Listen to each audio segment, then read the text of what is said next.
Et chaque semaine, il se passe des trucs comme ça dont il faut parler. Cette semaine, par exemple, au Japon, il y a un cambrioleur qui s'est fait arrêter. Voilà, je vous avais dit, il y a des infos complètement dingues. C'est pas n'importe quel cambrioleur, c'est un papy ninja. Un papy ninja, mon pote. Un cambrioleur de 74 ans habillé en ninja. La police a mis 8 ans pour l'attraper.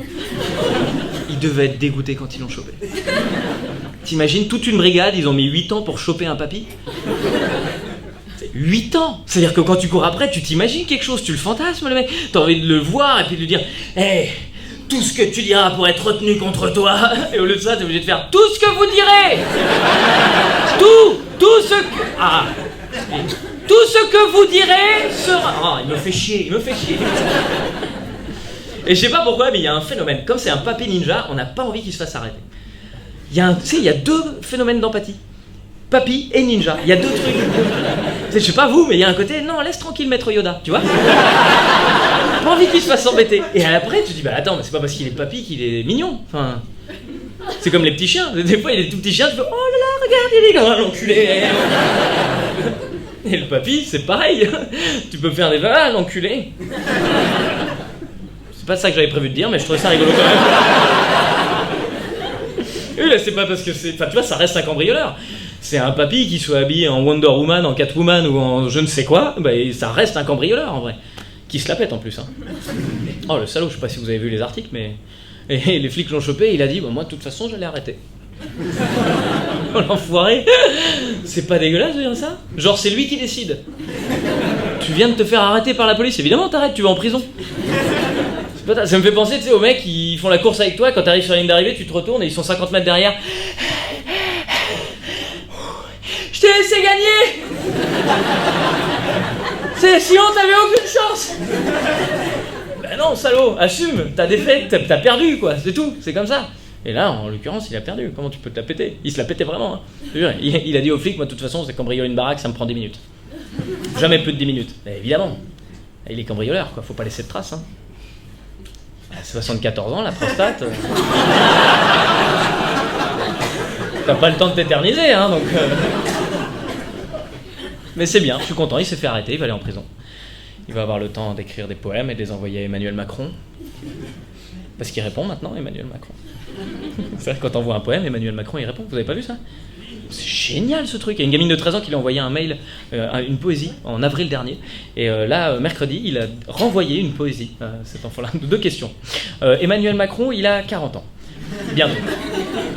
Vu la période dans laquelle on est, est-ce que vraiment c'est une très bonne idée d'écrire une poésie à une enfant de 13 ans? Voilà. Après, voilà. Et deuxième question, il a pas autre chose à foutre? Il est président de la République quand même. Et là, il a répondu à un mail qui date d'avril dernier. Quand on est au stade où tu vas chercher les mails d'il y a 6 mois, c'est que vraiment, t'as rien à foutre. T'as déjà passé 20 minutes à acheter des boulettes de papier dans la poubelle, et tu te fais chier à un stade où tu vas scroller. T'imagines? Puis à un moment, il a fait « Oh, bah dis donc !» En plus, c'était même pas pour lui le mail, c'est ça qui était extraordinaire. C'est qu'à l'époque, c'était Hollande qui était président. Donc lui, il a juste dit « Bah, il a pas répondu, François, dis donc. » Allez, hop, c'est parti. Il a écrit un poème, c'est merveilleux. Et le poème a été envoyé mercredi. Hein. Pourquoi ce sifflement? Qui c'est qui a sifflé? C'est toi donc. Non, il n'y avait pas eu un. C'est à côté. C'est les murs qui sont vraiment très fins. Bah ouais. Autant à la Wakbar, ils l'entendent pas. Mais si quelqu'un siffle, là... C'est super mignon. T'as voulu partager pas les vidéos? Te dire, là c'est moi qui a sifflé. On aura un commentaire. Bon bah écoute, je te laisse ton sifflement. Comment? On te voit pas? Ah si. Tu crois qu'on ne voit pas? Parce que là en fait le truc il est diffusé en... Ouais, je sens bien que tu fais la gueule depuis tout à l'heure. En vrai demain tu seras sur la vidéo parce qu'on est en 16/9, mais c'est juste là le vidéo proche il est un peu vieux. Quelqu'un d'autre a une remarque à faire?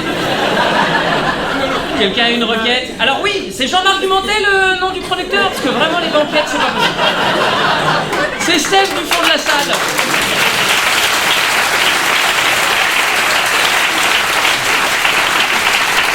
Et voilà, et maintenant c'est le bordel dans ma tête.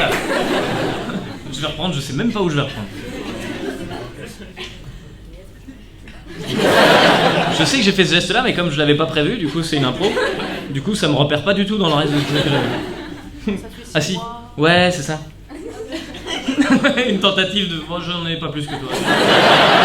Mais il y avait un mot avec un ninja là.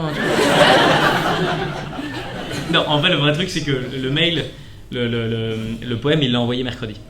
Et c'est le jour du Conseil des ministres. Et je peux pas m'empêcher de me dire que c'est parce qu'il l'a fait valider avant.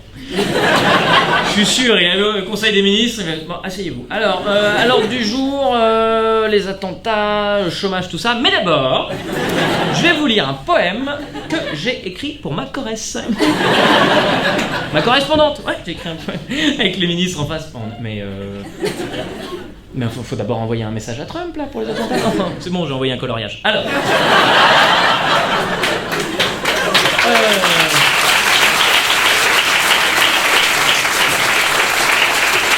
Le poème.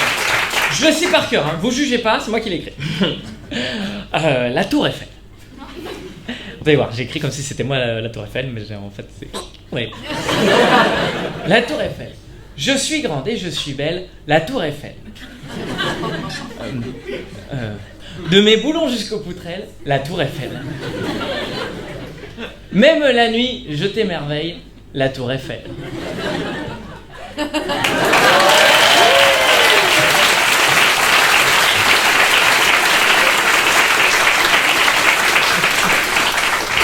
Bon, et juste avant de vous quitter, j'ai un autre truc dont je voulais vous parler. C'est que lundi soir, pour ceux qui connaissent mes vidéos, j'ai tourné à Bobino la 100e du Dis donc Internet. Mais surtout, ça m'a permis de faire mon spectacle dans cette grande salle de Bobino. Et comme vous n'avez pas tous pu venir, on a décidé de vous montrer les images de ce qui s'était passé. Voilà. Merci. Et Internet, merci d'avoir regardé cette vidéo jusqu'au bout. Un grand merci à tout le public qui était présent ce soir. Rendez-vous tous les samedis à 11h sur YouTube et tous les vendredis soirs pour mon spectacle. C'est là qu'on tourne. Merci beaucoup. Et attends.